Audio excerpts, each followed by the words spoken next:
کیا تم نہیں جاننا چاہتے کہ نبی صلی اللہ علیہ وسلم نے اپنی امت سے آخری بار کیا کہا؟ جی ہاں، نبی صلی اللہ علیہ وسلم کا وہ آخری خطبہ جو بس مسجدوں میں لٹکا رہ گیا، لیکن ہم میں سے کسی نے بھی انسانیت کے نام کا وہ آخری پیغام نہیں پڑھا، نہ اسے جانا نہ اسے سمجھا۔ یہ میسیج انہوں نے 10 ہجری میں میدان عرفات میں دیا تھا اور ان کے سامنے 1 لاکھ سے زیادہ صحابہ موجود تھے۔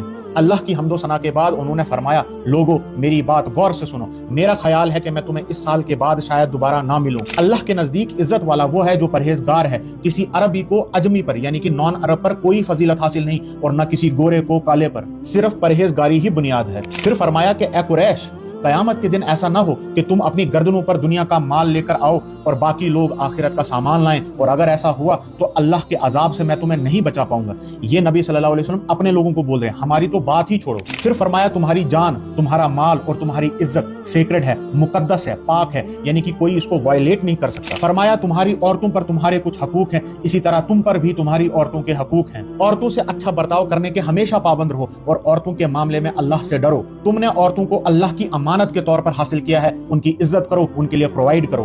اور پھر وہ بات فرمائی جو آج مسلمان اپنے منہ سے بول تک نہیں سکتا، بیان نہیں کر سکتا۔ فرمایا لوگو خوب اچھی طرح سمجھو، ہر مسلمان دوسرے مسلمان کا بھائی ہے اور سب مسلمان آپس میں ایک دوسرے کے بھائی ہیں۔ فرمایا خبردار، میرے بعد ایک دوسرے کی گردنیں نہ مارنا۔ مگر افسوس، آج فرقہ واریت کی لعنت کی وجہ سے ایک مسلمان دوسرے کو کافر کہتا ہے اور دونوں ایک دوسرے کی جان کے دشمن بنے بیٹھے ہیں۔ بہت افسوس ہوتا نبی صلی اللہ علیہ وسلم کو اپنی اس امت کا حال دیکھ کر کہ کیسے وہ فرقوں میں بٹ رہی ہے، وہ امت جن کے لیے نبی صلی اللہ علیہ وسلم نے طائف کے پتھر کھائے تھے۔ فرمایا اے لوگو، میرے بعد کوئی نبی نہیں اور تمہارے بعد کوئی امت نہیں، میں تمہارے بیچ میں 2 چیزیں چھوڑ کے جا رہا ہوں، اللہ کی کتاب اور میری سنت۔ اگر تم انہیں مضبوطی سے تھامو گے تو کبھی گمراہ نہیں ہوگے۔ خبردار اپنے رب کی عبادت کرتے رہو، 5 وقت نماز پڑھو، رمضان کے روزے رکھو اور زکوٰۃ دو۔ فرمایا بہت جلد تم اپنے پروردگار سے ملو گے اور جو تمہارا حساب لے گا۔ اور اب دیکھو ہمارا حال، کیا ہم نے نبی صلی اللہ علیہ وسلم کی آخری باتوں کو چن چن کر وائلیٹ نہیں کیا، انہیں اگنور نہیں کیا؟ نہ ہم نے پرہیزگاری اختیار کی، نہ کسی دوسرے مسلمان کی جان اور عزت اور اس کے مال کی حفاظت کی، نہ عورتوں کے حقوق پورے کیے، نہ ہم نے نمازیں پڑھی، نہ قرآن کو پکڑا اور نہ حدیث کو، اور نہ ہی اپنے فرقے کے علاوہ کسی اور کو مسلمان جانا، اور بس